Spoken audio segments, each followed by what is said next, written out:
On November 7, 2017, a 19-year-old girl ran from her aunt's house in the small coastal town of Swanage, England, wearing only her underwear before frantically getting dressed again.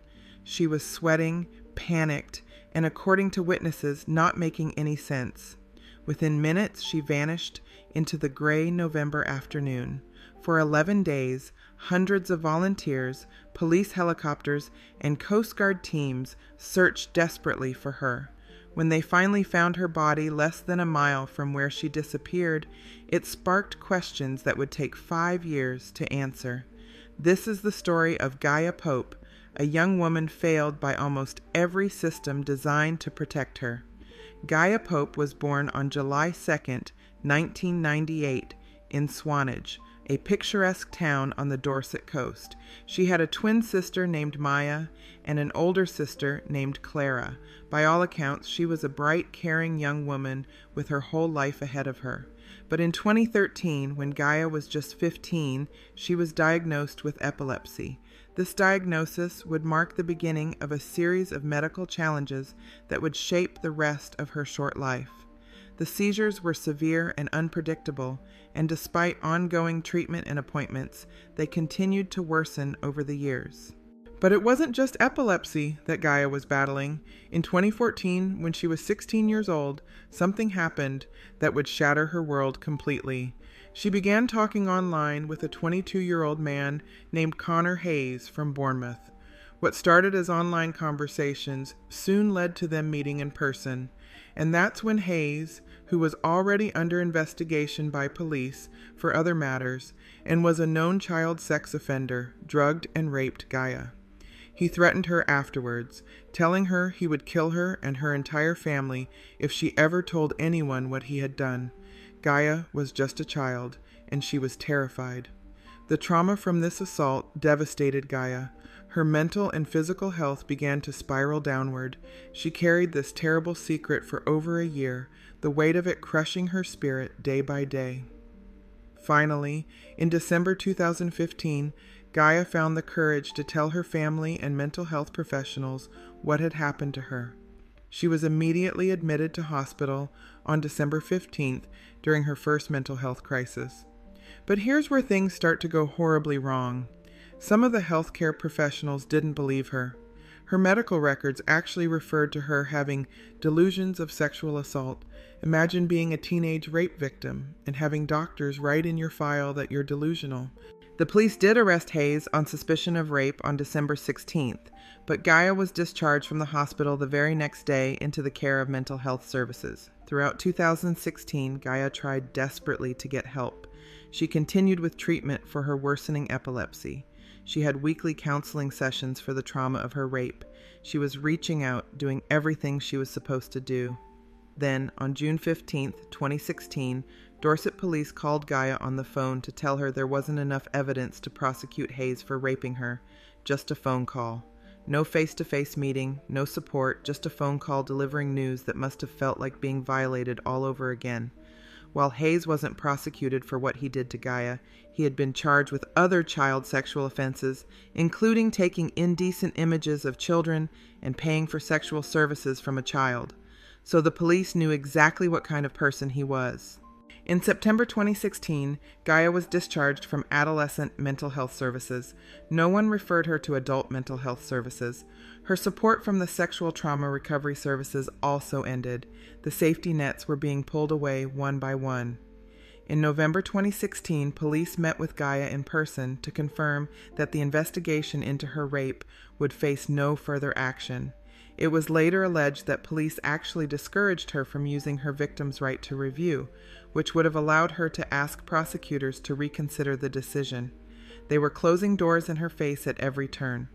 Then in December 2016, Hayes pleaded guilty to those other sexual offenses against children. And what did he do? He sent a screenshot to Gaia's family showing that he had sent her a friend request on Facebook. He was taunting her, letting her know he could still reach her. Despite Gaia's PTSD being documented in her medical records, despite recommendations that she needed ongoing support for her trauma, there's no evidence that anyone made any referrals for her. She was being abandoned by the very systems meant to protect her. In January 2017, Hayes contacted Gaia again through Facebook. She reported it to police and asked for a protection order. They refused. No protection order was granted, and no safeguarding referrals were made. Instead, Hayes was simply served with a police investigation notice telling him he might be arrested if he continued to harass her. That same month, Gaia was compulsorily admitted to St. Anne's Mental Health Hospital in Poole under the Mental Health Act. And while she was there, supposedly in a place of safety, another patient sexually harassed her. She reported it to staff on February 28th. Nothing was done, no action was taken, no safeguarding referral was made. 2 days later, she was discharged and assessed as low risk. No ongoing support was arranged. By summer 2017, Gaia was consumed with anxiety about Hayes being released from prison. He had been sentenced to 2 years for those other child sexual offenses in April 2017, but she knew he wouldn't serve the full sentence. The thought of him being free again terrified her. She was also dealing with the stress of having her disability benefits cut off, though she eventually won them back after a lengthy appeals process. That morning, both Gaia and her family called Dorset police to confirm the appointment about the explicit images. The police dismissed them. When Gaia called for an ambulance during a mental health crisis, no ambulance was sent. Instead, a clinician called her mother back later. The help she needed wasn't coming. That afternoon, Gaia was at her Aunt Talia's house in Swanage. She was described as unsettled. At 3:40 in the afternoon, she called her twin sister Maya, then ran out of the house. Her aunt called police at 3:42, just 2 minutes later, reporting that Gaia was having some sort of episode and had run off. The call handler added this information to the log about the explicit images incident. Because of this administrative decision, no missing person report was taken, no risk assessment was done, no officers were sent out. Just before 4 o'clock, a CCTV camera captured the last known footage of Gaia alive. Around that same time, she went to a house on Manor Gardens and banged on the door. The woman who answered, Rosemary Dench, said Gaia was very upset, so distressed that she slid to the floor. Gaia was sweating heavily. She stripped down to her underwear, then got dressed again. She wasn't making sense. Dench gave her a hug, and Gaia responded to the comfort, but then she left looking panicked, heading toward the high street. Gaia's aunt called police again at 4:24 to report Gaia as missing, but it wasn't until 6:18 that evening that police finally completed a missing person report. It was 6:30 before Gaia was officially considered a missing person. By that time, her aunt had called police 5 times, and her mother had also called. And here's something that makes it even worse. The call handler who took that first call wasn't even trained in handling missing person incidents. The sergeant covering the area that evening, Sean Mallon, was made aware that Gaia had been reported missing. He didn't deploy any officers. When his shift ended at 11:30 that night, he didn't hand over the incident to anyone else. It later came out that he had only acted as a sergeant 4 times before this and had no experience or training in supervising missing person inquiries. Gaia was initially graded as a medium-risk missing person.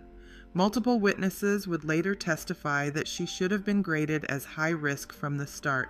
Because she was graded as medium risk, specialist resources like search and rescue teams and the Coast Guard weren't called in right away. It wasn't until 1:30 in the morning on November 8th that an inspector finally upgraded her risk level to high. But even then, the response was chaotic. Policy dictated that an experienced detective should review a high-risk missing person case immediately to establish important lines of inquiry. That didn't happen for more than 16 hours. When Detective Inspector Philip Swanton finally reviewed the case, he found that all the relevant information needed for a missing person investigation hadn't been gathered. Officers hadn't completed the missing person booklet with Gaia's family, the document that would have established crucial information about her health, behavior, and significant locations. Many officers assumed someone else had done it. No one had. The search logs were corrupted and duplicated. information was difficult to track.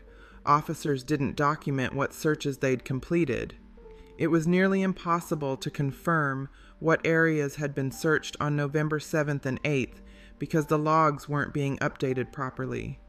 And then, after Gaia's body was found, one of the police officers actually went back and altered the search logs, adding details retrospectively. When questioned about this at the inquest, he claimed he was just trying to provide a fuller picture, not to be deceitful. But none of his entries indicated they were added after the fact. For 10 days, the search continued. Dorset police, the Coast Guard, police helicopters, and hundreds of volunteers scoured the area. On November 13th, police arrested 2 people known to Gaia on suspicion of murder. 19-year-old Nathan Elsey, who had attended college with Gaia, and 71-year-old Rosemary Dench, the woman whose door Gaia had knocked on. Both were released under investigation 2 days later. On November 16th, a member of the public found women's clothing in a field north of the coastal path. That afternoon, police arrested a 49-year-old man on suspicion of murder. He was Paul Elsey, Rosemary Dench's son, and Nathan Elsey's uncle.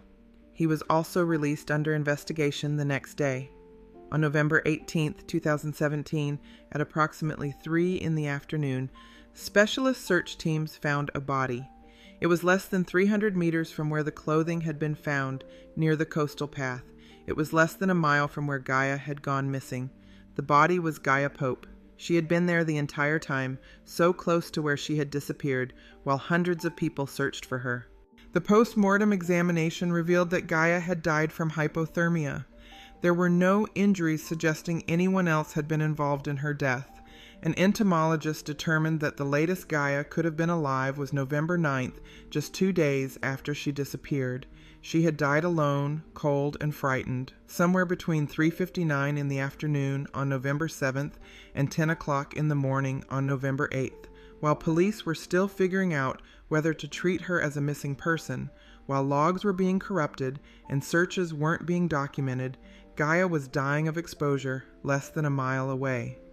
An inquest was held in 2022, nearly 5 years after Gaia's death. It lasted 3 weeks, and what came out during those hearings was damning. HM Senior Coroner Rachel Griffin concluded that multiple factors either caused or contributed to Gaia's death: her mental health and mental state on November 7th, her acute situational crisis, an epileptic seizure that may have contributed to psychosis, and the fact that she hadn't been referred to either a crisis team or community mental health team when she was discharged from hospital on October 22nd. The coroner found that both Dorset Police and Dorset Healthcare University Trust had missed a series of opportunities to support Gaia. Dorset Police admitted their response had been deficient. The coroner recorded that the first 24 to 48 hours of their response was disorganized and lacking clear strategy, leadership, and focus. The Healthcare Trust admitted they had missed opportunities to refer Gaia for mental health support when she was discharged in October, despite her being in crisis. They had failed to communicate with her neurology and epilepsy team. Mental health care professionals had written in her records that her sexual assault was a delusion, that her condition might be a hoax or fabricated illness. One mental health professional had even referred to Hayes as Gaia's boyfriend, despite him being a man who had groomed, drugged, and raped her when she was a child. Gaia Pope spent the last years of her life trying to get help. She reported her rape.